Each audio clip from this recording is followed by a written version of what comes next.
Hello भाई, आज मैं आपको सिलेंडर और सिलेंडर लाइनर्स के बारे में बताऊंगा।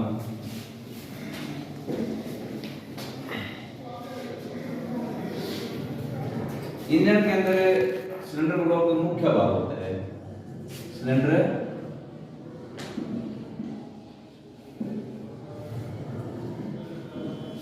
ब्लॉक मुख्य भाग होता है। इसके अंदर सिलेंडर ब्लॉक के अंदर आपको क्या बना होता है, कॉकपिट ट्यूब का ही बना होता है, जिसके अंदर पिस्टन आपके ऊपर नीचे गति करेगा, उसे क्या कहेंगे, सिलेंडर कहेंगे। इसे सिलेंडर कहेंगे। सिलेंडर ब्लॉक के अंदर एक कॉकपिट ट्यूब के रूप में जो पार्ट बनाया हुआ होता है, जिसके अंदर आपके पिस्टन ऊपर नीचे गति करेगा, रेसिप्रोकेटिंग गति करेगा, उस पार्ट को आप क्या कहेंगे, सिलेंडर ब्लॉक या सिलेंडर कह सकते हैं हमने। तो ये सिलेंडर इंजनों के अंदर दो टाइप के होते हैं। एक तो होता है कास्टिंग ब्लॉक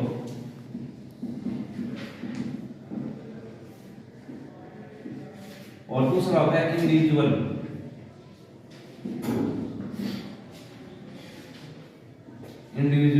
ब्लॉक पहला कौन सा होता है, कास्ट इन ब्लॉक, और दूसरा होता है इंडिविजुअल ब्लॉक। कास्ट इन ब्लॉक के जो छोटे इंजन होते हैं, जैसे अपने मोटरसाइकिल के इंजन होते थे, उनके अंदर यूज में लिया जाता था। कास्ट इन ब्लॉक के अंदर क्या होगा, जैसे आपका ये जो ब्लॉक बना होगा,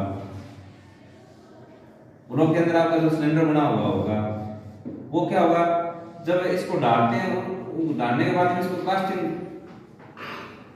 हो गई। कास्टिंग करने के बाद में इसमें बोर करेंगे इसमें और उसको बना देंगे, तो वो क्या हो गया, कास्टिंग ब्लॉक। मतलब जब डाला उसे साथ ही कास्ट कर दिया, तो वो क्या कहलाएगा आपका, कास्टिंग ब्लॉक। इसमें क्या होता है, कास्टिंग ब्लॉक जो सिलेंडर बनाएंगे उसमें क्या होगा, 0.060 इंच अगर आपकी घिसावट हो जाएगी उस सिलेंडर की, तो अपने को ये क्या करना पड़ेगा, इसको बोरिंग करवा के नया स्लीव या आपके लाइनर डालना पड़ेगा। तो ये होता था आपने पहले बड़े इंजनों में ये कम यूज में लिया जाता है, पहले लिया जाता था जब अपने इंजनों का विकास हुआ था, उस टाइम ये लाइनर का विकास हुआ नहीं था, तो उस टाइम अपने ये यूज में लेते थे। इंडिविजुअल ब्लॉक के अंदर क्या होगा, आपके ये जो बोर तक में बना लेंगे, पहले अपने बोर साइज कर लेंगे, बोर साइज करने के बाद में इसके अंदर क्या करेंगे, अपने लाइनर डालेंगे। क्या डालेंगे, लाइनर, LINER, लाइनर स्लीव भी बोलते हैं, लाइनर को स्लीव बोलते हैं। अपने दुकानों के अंदर जो बाहर को काम में देते हैं, वो क्या करते हैं, स्लीव चेंज करेंगे, मतलब लाइनर चेंज करेंगे। तो लाइनर क्या करते हैं कि इंडिविजुअल, जैसे 4 सिलेंडर इंजन है, तो 4 सिलेंडर इंजन के अंदर अपन क्या करेंगे, इंडिविजुअल अलग अलग कर देंगे, अलग धातु का बनाएंगे। तो धातु का अलग धातु का बना देंगे। जैसे अपने ये कास्ट आयरन का अपने सिलेंडर ब्लॉक बना होता है, कास्ट आयरन का बना होता है, लेकिन लाइनर में अपने कास्ट आयरन का बनाएंगे। इसकी जो प्रक्रिया होगी, लाइनर अपने जो यूज में लेंगे, लाइनर अपने इसलिए यूज में लेते हैं कि ये थोड़ी बड़े धातु का हो, इसके अंदर जब ये डालते हैं तो उस टाइम आपके इसके अंदर कोई ब्लो होल नहीं रह जाए, तो इसलिए अपने लाइनर यूज में लेते हैं। तो लाइनर यूज लेने का कारण ये है। और जब लाइनर की जो अपने बनावट करेंगे, जो बनाएंगे, तो अपने को विशेष ध्यान ये रखना है कि जब सेंट्रीफ्यूगल पद्धति के द्वारा बनाएंगे, जैसे इसके अंदर बनाते समय इसके अंदर कोई हवा का या ब्लो होल नहीं है, इसलिए अपने ये लाइनर डाल दिया और बढ़िया धातु मिक्स करके इसको बनाएंगे। तो ये मैंने आपको ये बताया था सिलेंडर ब्लॉक के बारे में। अब देखिए लाइनर मुख्य रूप से अपने दो प्रकार के होते हैं। लाइनर मुख्य रूप से कितने प्रकार के होते हैं, 2 प्रकार के होते हैं लाइनर। टाइप्स ऑफ लाइनर के प्रकार, ये 2 प्रकार के होते हैं। एक होता है आपके वेट लाइनर, दूसरा होता है ड्राई लाइनर।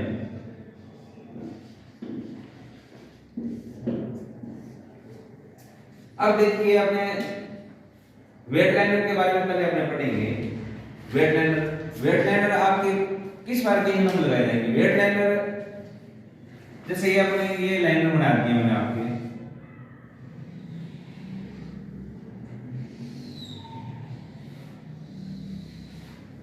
और ये बॉडी है इंजन की, सिलेंडर ब्लॉक है उसके अंदर फिट है ये।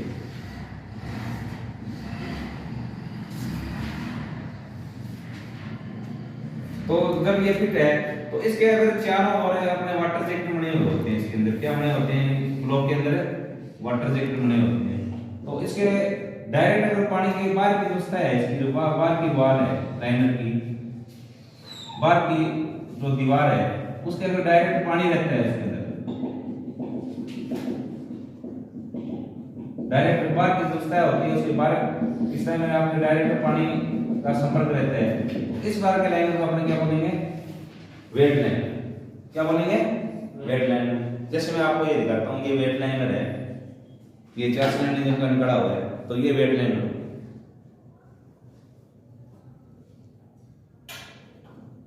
ये वेट लाइनर हो गया। अब इसमें देखिए ये कॉलर होती है, ऊपर वाली भाग में ये कॉलर दिखाई गई है, और इसके चारों ओर बाहर की व्यवस्था है ये होगी। इसकी बाहर की व्यवस्था में क्या रहेगा, डायरेक्ट पानी का संपर्क रहेगा। मतलब ये जब इसकी कूलिंग होगी तो ये डायरेक्ट क्या होगी, पानी के द्वारा इसकी कूलिंग हो जाएगी। क्योंकि सिलेंडर के अंदर क्या होता है, जो प्रतिक्रिया होगी आपके पावर स्ट्रोक होगी तो टीडीसी के ऊपर ज्यादा होती है, वो पार्ट आपके ज्यादा गर्म रहता है। क्यों रहता है, क्योंकि जो दहन की प्रक्रिया होती है वो टीडीसी के नजदीक होती है। तो ऊपर वाला जो ये होता है, इसका जो ऊपर वाला ये जो पार्ट होता है जिसमें पिस्टन आपके रेसिप्रोकेटिंग गति करेगा, तो यहाँ ऊपर वाली साइड में आपको क्या होगी, घिसावट ज्यादा होगी। वो घिसावट है आपके 2 प्रकार की होगी। जैसे थर्ड साइड में घिसावट है, जैसे आपके पिस्टन ऊपर नीचे ऐसे गति कर रहा है तो कनेक्टिंग रोड आपके ऐसे ऐसे गति कर रही है, तो ये साइड और ये साइड आपकी ज्यादा घिसेगी, ये नियम है। और घिसने का कारण भी यही है कि सिलेंडर घिसते क्यों है, इसका कारण जैसे आप एक तो ये कारण होगा, एक आपका जैसे पावर स्ट्रोक मिलेगा तो हीट ज्यादा सबसे ज्यादा यहाँ टीडीसी के नजदीक होगी, तो ये आपके यहाँ ज्यादा घिसेगी, और रिंग ज्यादा संपर्क में रहेगी वाल की। इसके जो सिलेंडर की जो वाल है, लाइनर की जो वाल है, दीवार है, इसमें ज्यादा संपर्क में रहेगी, तो यहाँ पे घिसावट ज्यादा होगी। एक कारण ये भी है कि जैसे हवा में थोड़ी गंदगी आ गई, घुंघटी कण आए, तो ऊपर वाले भाग में ज्यादा घिसावट करेंगे, बीडीसी में आपकी घिसावट क्या होगी, कम पैदा होगी। इनके अलावा भी और कई कारण हैं जिनके द्वारा क्या होगा, आपके एक कोई कारण हो गया, इसमें जब लुब्रिकेंट होगा तो टीडीसी में आपको लुब्रिकेंट कम होता है, बीडीसी में आपको क्या होता है, ज्यादा होता है। तो इसके कारण भी आपकी ये क्या होगी, इसमें ऊपर वाली साइड में घिसावट ज्यादा होगी। तो ये वेट लाइनर, तो वेट लाइनर आपको एक विशेष ध्यान रखना है। वेट लाइनर किनको कहेंगे, जिनका बाहर की जो दीवार है, इसकी सिलेंडर की जो बाहर की दीवार है, लाइनर की बाहर की दीवार है, इसमें डायरेक्ट अगर पानी का संपर्क होता है तो इस बार के लाइनर को अपन क्या बोलेंगे, वेट लाइनर बोलेंगे। वेट लाइनर ज्यादातर आपके वाटर कूल्ड इंजनों में यूज में लिए जाएंगे।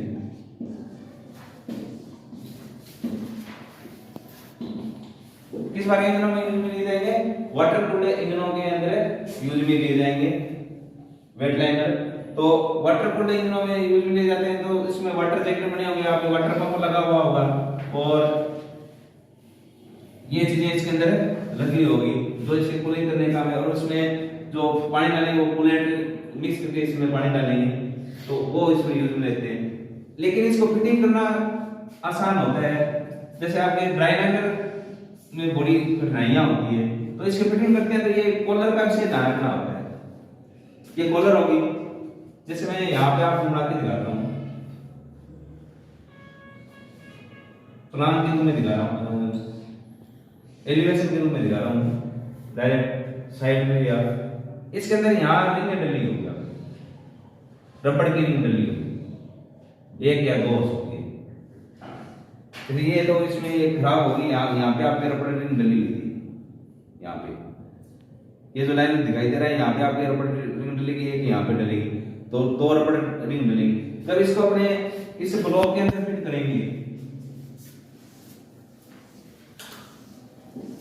तो अपने को ये ध्यान में रखना है, फिट करते समय इसकी जो ओरिंग बोलेंगे, इनको क्या बोलेंगे, ओरिंग, ओरिंग जो रबड़ की रिंग होती है, इसमें फिट करते समय आपको एक विशेष ध्यान ये रखना है कि इसमें कभी आपने ना तो ग्रीस लगाना है ना ऑयल लगाना है, क्योंकि ये जो रबड़ की रिंग होगी वो खराब हो जाएगी ग्रीस और ऑयल लगाने से।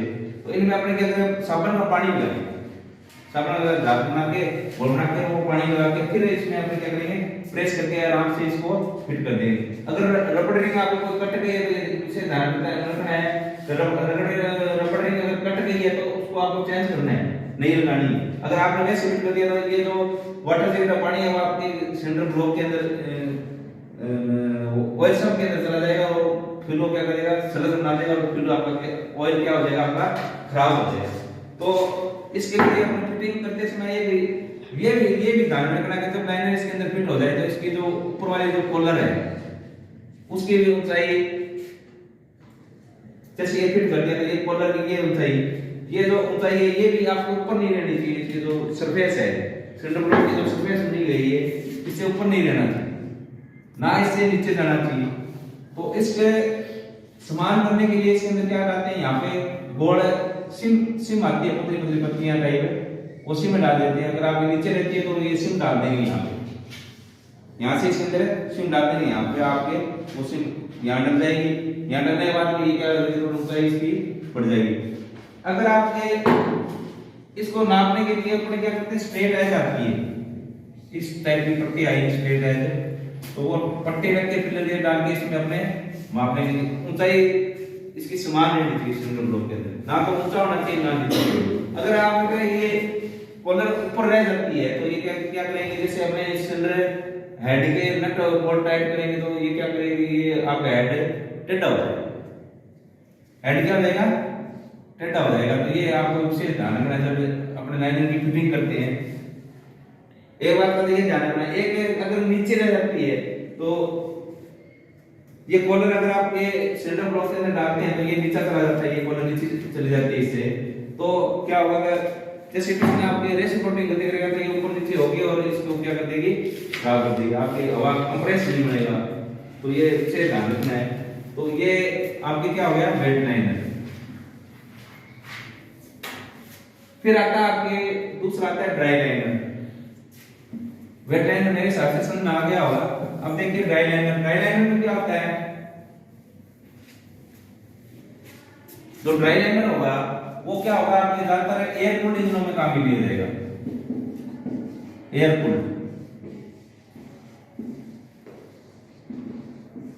कूल्ड इंजनों में जो लाइनर डाल जाते हैं वो किसके डाल जाते हैं, ड्राई लाइनर डाल जाते हैं। और ये कोई जरूरी नहीं है कि एयर कूल्ड अंदर, वाटर कूल्ड इंजनों में भी यूज में ले सकते हैं, लेकिन वाटर कूल्ड इंजनों में आपने कैसे यूज में लेंगे ये मैं आपको अभी बताता हूं। जैसे ये आपका वेट लाइनर, ड्राई लाइनर, ये सीधे स्लीव के रूप में आती है। जो इसका डाया होता है, ये मैंने ये सिलेंडर ब्लॉक बना दिया, इसके अंदर ये फिट करना है ड्राई लाइनर को। तो इसका जो डाया होता है ये 0.05 mm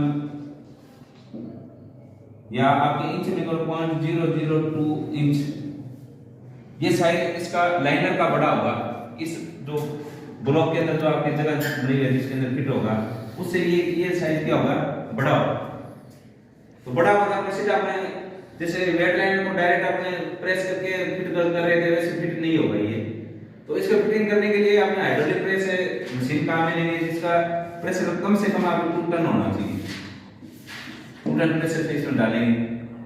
लेकिन अपने को एक विशेष ध्यान ये रखना है कि जब इसको फिटिंग करते हैं ड्राई लाइनर की तो ऐसे तो फिट होगा नहीं, तो अपने क्या करेंगे, इसको गर्म करेंगे। अपने जो बड़ी बड़ी फैक्ट्रियां होते हैं वो क्या करते हैं, सिलेंडर ब्लॉक को गर्म कर लेते हैं, इसको क्या करेंगे, बर्फ के अंदर रखकर इसको ठंडा करेंगे।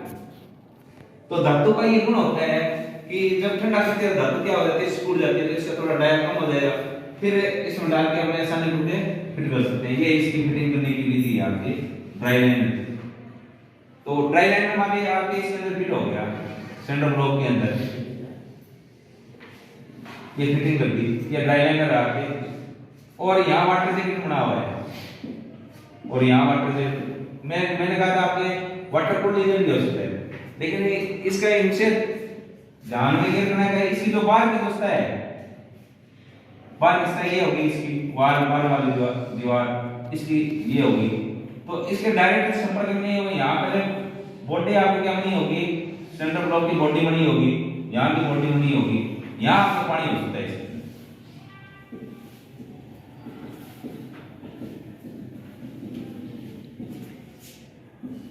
यहाँ पानी हो सकता है। इसका मतलब मेरे कहने का तात्पर्य ये है कि ये जो लाइन ड्राई लाइनर होगा इसकी जो बाहर की सतह है ना वो डायरेक्ट पानी के संपर्क में नहीं होगी।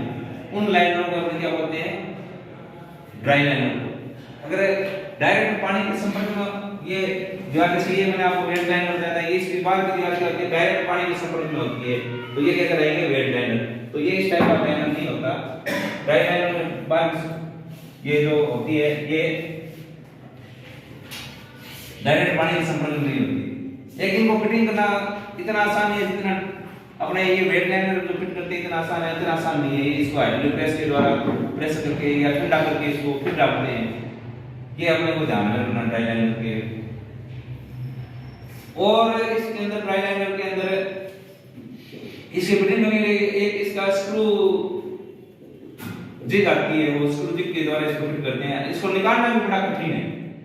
इसको निकालते हैं तो बहुत इसको गरम करके इसको काट कूट के ये ऐसे निकाला जाता है। तो ड्राई लाइनर की फिटिंग है वेट लाइनर की अपेक्षा क्या है, कठिन है, ये ध्यान में रखना। अब देखिए इसके अंदर ये लाइनर अपने कितनी घिसावट के बाद अपने चेंज करते हैं, या ये मैं आपको बताता हूं कैसे घिसते हैं ये लाइनर। ये तो मैंने आपको पहले बता भी दिया था कि लाइनर की घिसावट आपकी क्या होगी। ये जो टीडीसी होता है और ये बीडीसी है मान लो, तो टीडीसी में घिसावट ज्यादा होगी। इसका कारण मैंने आपको पहले बता चुका हूं। टीडीसी में घिसावट इसलिए ज्यादा होगी क्योंकि यहाँ पे लैंडिंग प्रक्रिया आपके टीडीसी के नजदीक होती है। टीडीसी की क्या होती है, नजदीक होती है। एक क्या होती है, ये जो पिस्टन है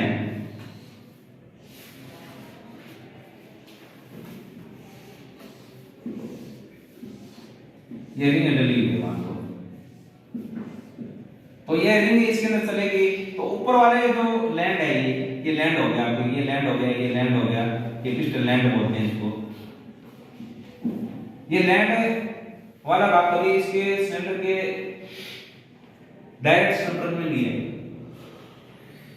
पहले रिंग इसके अंदर क्या करेगी, आपकी हवा को कंप्रेस करेगी, लीकेज नहीं होने देगी। और ऑयल रिंग जो होती है, जो नीचे वाली साइड में ऑयल रिंग लगी होती है, वो क्या करेगी, अगर इसमें आपका ऑयल का प्रेशर बना हुआ तो ऑयल का जो स्प्रे हो रहा है दीवारों पे, वाल की सिलेंडर की दीवारों पे यहाँ पे स्प्रे हो रहा है, उनको वापस स्प्रे करके डालेगी।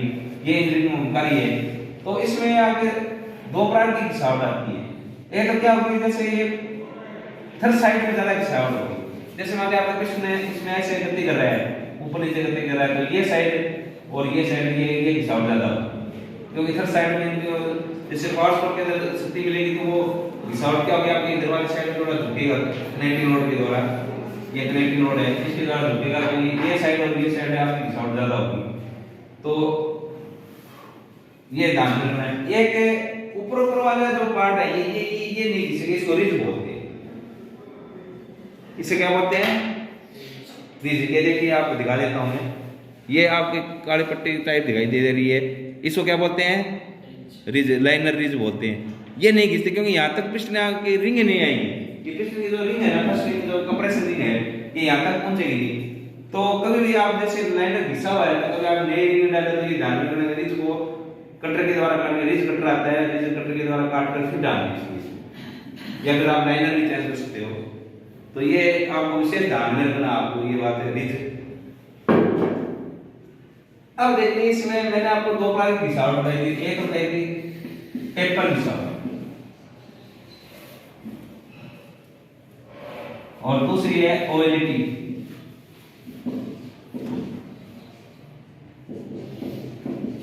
टेपर घिसावट और दूसरी है अंडाकार घिसावट।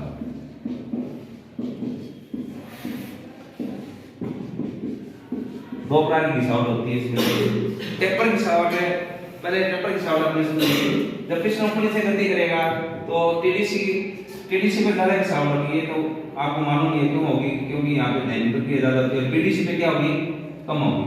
तो आपका जो घिसावट है सिलेंडर की जो घिसावट है वो आपके एक गिलास नुमा हो जाएगी।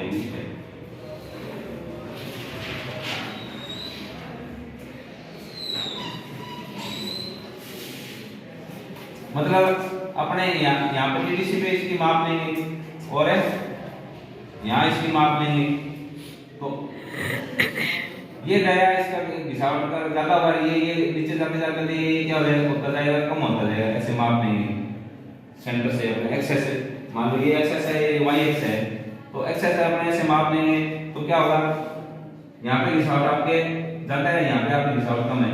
तो इस प्रकार गिलास नुमा जो आकृति की जो घिसावट सिलेंडर के अंदर होगी तो उसको अपने बोलेंगे टेपर घिसावट। क्या बोलेंगे, टेपर घिसावट। दूसरे टाइप की जो घिसावट होती है उसे बोलते हैं ओइलेटिंग घिसावट। ओइलेटिंग घिसावट, टेपर घिसावट का मतलब ये हो गया कि इस सिलेंडर के अंदर यहाँ से आपके ये ज्यादा घिसेगी और नीचे जाते जाते ये बीडीसी की तरफ ये घिसावट क्या हो जाएगी, कम हो जाएगी, इसकी घिसावट कम हो जाएगी, होती जाएगी, तो ये गिलास नुमा आकृति बनेगी इस टाइप। तो इस आकृति को क्या बोलते हैं, इस वाली घिसावट को बोलते हैं टेपर घिसावट।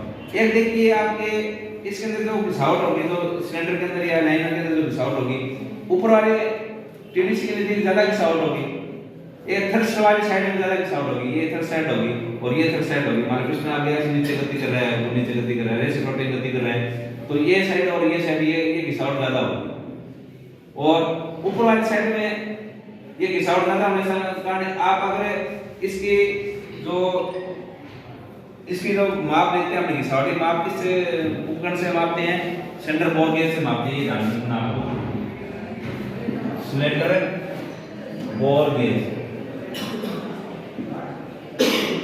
इसकी घिसावट किससे मापें, सिलेंडर बोर गेज से मापें। तो जो मैं आपको ओइलेटिंग घिसावट बता रहा हूँ उसको मापने के लिए आप क्या करोगे, पहले आप एक बार आपने सिलेंडर बोर गेज डाल के ऐसे माप लिया आपने एक्स एक्स से, फिर वाई एक्स माप लिया। इन दोनों में जो अंतर होगा उस बार की घिसावट को अपने बोलेंगे ओइलेटिंग घिसावट। क्या बोलेंगे, ओइलेटिंग घिसावट। तो ये जो सिलेंडर में जो घिसावट होगी वो इस टाइप की घिसावट होगी। एक बार आपने एक्सेस माप लिया, एक बार वाई, मान लो मैंने ये ऊपर वाला डायल दिखाया है, ये ए दिखा दिया और ये दिखा दिया बी। इन दोनों में जो अंतर होगा वो अंतर क्या रहेगा आपके ओइलेटिंग घिसावट। मतलब कहने का तात्पर्य ये है कि ये जो इसकी जो घिसावट होगी वो अंडाकार हो जाएगी। क्या हो जाएगी, अंडाकार हो जाएगी। तो अब इसको बाद में बड़ी करवानी पड़ती है, तो इसको जो उपकरण से मापते हैं इसको डालने के लिए, तो एक ये ध्यान रखना है उस उपकरण को आपके ये जो वाल होती है, इसकी सिलेंडर की वाल होती है, इसके समांतर में रखना है और ऊपर नीचे अपने से मापेंगे, इस पे माप लेंगे।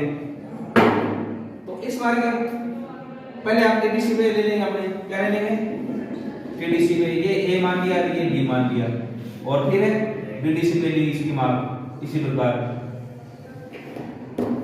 ये सी मान लिया, ये डी मान लिया।